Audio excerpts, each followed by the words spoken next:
نەدانی موچەی مانگی تەمووز لەلایەن حکوومەتەوە دەنگی ناڕەزایی فەرمانبەران و مامۆستایان و موچە خۆرانی زیاتر بەرز کردوتەوە و هەڕەشەی مانگرتنی سەرتاسەری دەکەن.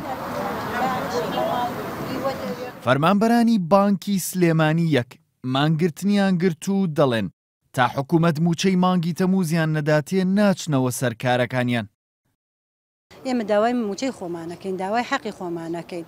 یعنی زۆر خەڵق تێک چووە، زۆر ماڵ تێک چووە، ژن و دایک و باوک جیابەتەوە، مناڵ هەتی و بووە.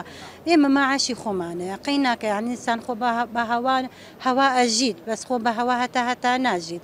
تۆ نانتەوێ، ئاوتەوێ، جلتەوێ، بەرگتەوێ، پاستەوێ، مناڵت هەیە پارەی پێویستە، مناڵ نازانێ نییە بووین بە زەلیل.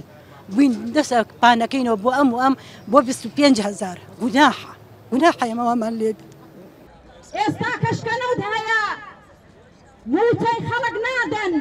جگە لە مانگرتنی فەرمانبەران یەکەتی مامۆستایانی کوردستان و نوێنەرانی مامۆستایانی 8 زانکۆی حکومی لە هەرێم هۆشداریاندایە حکوومەت ئەوان هەڕەشەی ئەویان کردووە ئەگەر حکوومەت موچەکانیان نەدات و بە ڕێژەی پاشەکەوتکردنی موچەکانیشیاندا نەچێتەوە بەشداری دەستپێکی ساڵی نوێی خوێندن ناکەن و پرۆسەی خوێندن پەک دەخەن. مامۆستا بەم شێوەیە گوزەرانیان ناڕوا بەڕێوە ناتوانن بچنە هۆڵەکانی خوێندنەوە، بۆیە داوامان لێ کرد کە جارێکی تر بچنەوە بەسەر ئەو پاشەکەوتێک کە بۆ مامۆستایان کراوە، چونکە پاشەکەوتی مامۆستایان زۆربەی زۆری لە ساعت 75 ئەم لە ساعت 75 بە مامۆستا زۆرە.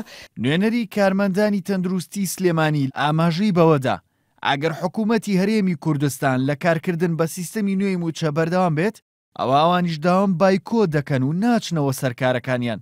مانگرتن و خۆپشاندانی فەرمانبەران لە کاتێکدایە لە جەژنی قوربان نزیک دەبینەوە و تا ئێستا موچەی مانگی حەوت نەک دابەش نەکراوە، بەڵکو وادەکەیشی بۆ دابەشکردنی دیاری نەکراوە.